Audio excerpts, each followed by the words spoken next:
今天冬至了，大家是不是在家都要吃饺子啊？但你又不会包怎么办呢？别急，今天我教你6类饺子的包法。先教大家第一种，这种呢非常适合新手小白，直接折叠过来就好。这个包法呢有点类似于四川这边的中水饺，也不要什么花纹啊。看，现在填好之后，直接给它折叠过来，两个皮给它压在一起，用你的手指这样轻轻一捏，看一个水饺就包好了。但是有个点就是这个边缘它不要有缝隙，如果有缝隙的话，水进去它就会漏水。这种包法，如果你觉得不满足，教大家就是在这款饺子上升级一下，我重新给它包一个看一下啊，还是在这个基础上啊，我们给它升级一下，稍微给它捏个花边，这个两个手指轻轻一扔，大拇指它是前面推，二拇指向后面一拉，轻轻一推一拉，一推一拉，对，这个感觉有点像在数人民币一样，轻轻一推一拉它就出来了，这种啊，它自然就有花纹。如果这种还不能满足，再教大家一个可以锁边的这种啊，也可以变换在这个水饺上啊。现在我教大家做一个锁边那个饺子啊，捏的时候呢，向后面一拉，这个面呢稍微有点软，但是不影响，一样的可以把它捏出来。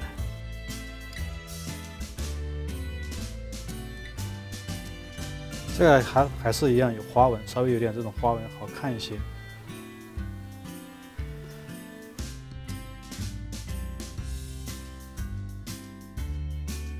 多的部分给它掐掉，基本上就做完了。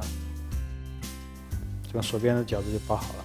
就这种锁边呢，我们还可以包一个就是全圆形的。我现在在包2张皮，把它组合在一起，教大家包一个全圆的锁边的。这个呢，把中间把线给它填上，把它皮贴上去。这种呢就是2张皮组合在一起。其实这个是一样的哈，我们先简单给它捏一捏，把这个边缘先给它粘合住。好，粘合住之后，我们任意拉一边来，这样。其实和前面的单边锁边是一样的方式啊。就是用手去拉它，捏它，然后你的左手一定要转啊，顺着这方向一定要转动。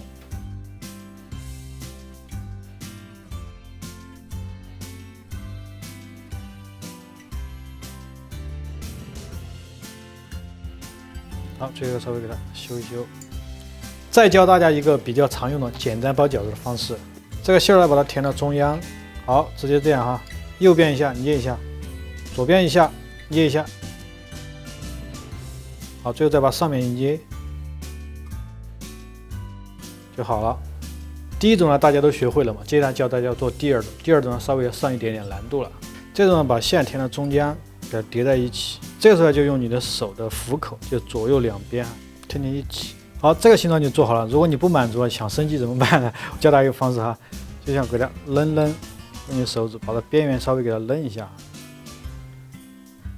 这边也是一样的啊，我们给它扔一下，把它下面呢稍微给它捏一捏，修一修，收一收，它自然就有点像白菜的感觉了啊。第3类做法呢，主要教大家做一些蒸饺，这个难度呢逐渐开始攀升了。这个呢，我们把这个馅儿填到中央，这时候我们先用一个手指给它轻轻的捏一下，让它有个缺口，有点幅度之后，接下来我们就开始捏。左手的指模朝前面推，右手是上面拉就好了。看。那这个呢叫月牙蒸饺。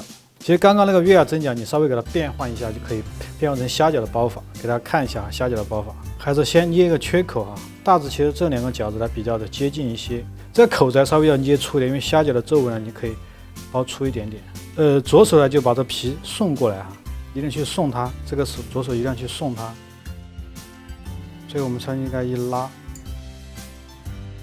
好，那虾饺就包好了。由于它包法比较接近呢，接下来教大家做一个柳叶饺，左一下右一下这样捏，捏的时候大概这个力道你要掌握均匀。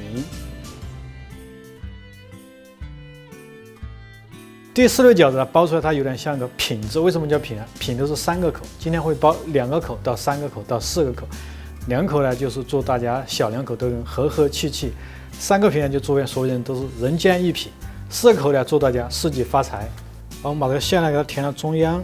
这时候把这个皮叠过来，向一边把它口给封住啊。这个时候我们再用这个拇指、大拇指去贴这里，这边也是一样的，推过来，大约是4等份的样子哈。我们开始捏边缘，给它捏住。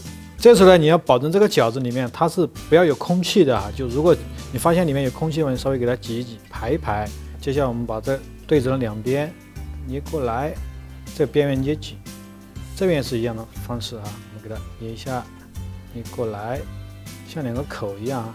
好，中间给它捏一下，稍微修修，好，这个饺子就包好了。接下来我们包3个口的1/3的地方给它折叠起来，剩下的一半我们从中间给它推过来，这样的话，这个饺子基本上就3等分了。现在我们再把边缘给它收一收。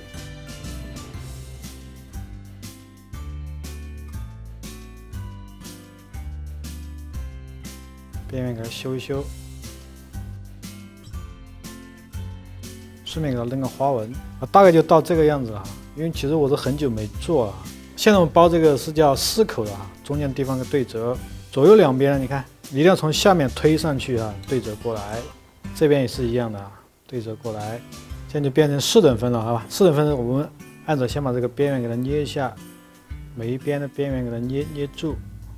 这样就4等分。接下来我们把这个边稍微给它修得方一点点逮着这个地方，这个时候要给它收紧。这个中间呢让它保持一种小孔就没事了，有4个小孔，这就好了。最后我们再来扔什么呢？把这花纹轻轻给它扔一下。这几种饺子呢，主要是用了蒸饺用，就是里面的眼，其实你根据你的爱好，也可以填什么呢？填红的、绿的、黄的这些都可以，包括鸡蛋蛋白蔬菜都可以放在里面，它就会五颜六色，比较好看一些。你喜不喜欢福袋？反正我是喜欢福袋的。第5类我们就做一个和这个福袋很像的一个蒸饺。首先擀好的皮呢，我们给它扔一个荷叶边，这样的话可以让它更好看一些馅儿直接放到中央，你首先保持着握了的形状变去旋转它，用筷子慢慢去旋转它。好，旋转到这个时候呢，看它每一个皱纹一定要有这种褶皱保证它有这种褶皱之后，就要把筷子抽出来。最后我们再这样去收它，把这些褶皱给它稍微简单理一理，这就是一个福袋。如果你能把这个福袋学会的话，我觉得你的潜力还是很大的。我再教你一个白菜蒸饺，这样把这个馅来填到中央，不要有空气就是下面填的馅儿一定要紧实一点。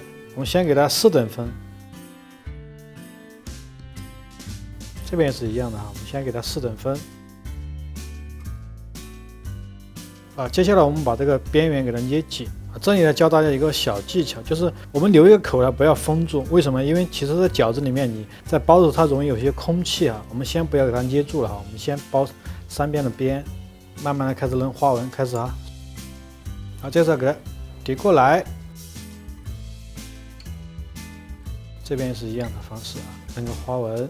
主要是我这面呢它是纯白的，其实你可以把这个皮搞得绿一点，它自然就像白菜的叶子扔好之后来看叠上来。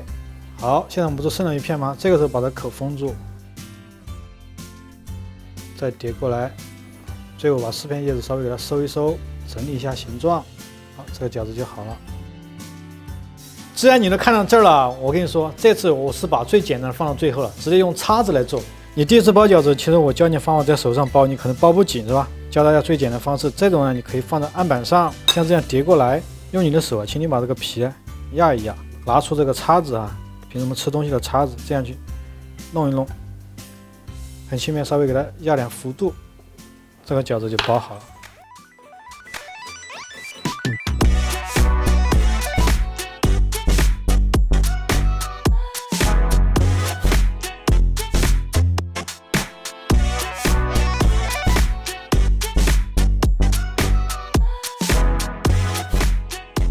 好了，这期关于饺子各种包法就做完了，里面有蒸饺，也有水饺，品种非常的丰富，我相信有你喜欢的。其实，在我们四川冬至吃什么呢？吃羊肉汤，在前面的几期我已经发过了，大家有兴趣的话可以去看一下羊肉汤是怎么做的。肯定现在有朋友说，我们这儿不吃羊肉汤，也不吃水饺，吃什么呢？吃汤圆。没关系，汤圆提前预约到明年，我给你安排。在这里提前祝大家冬至快乐，天天快乐。我是阿伟，请关注我，你雕的吗？偶像。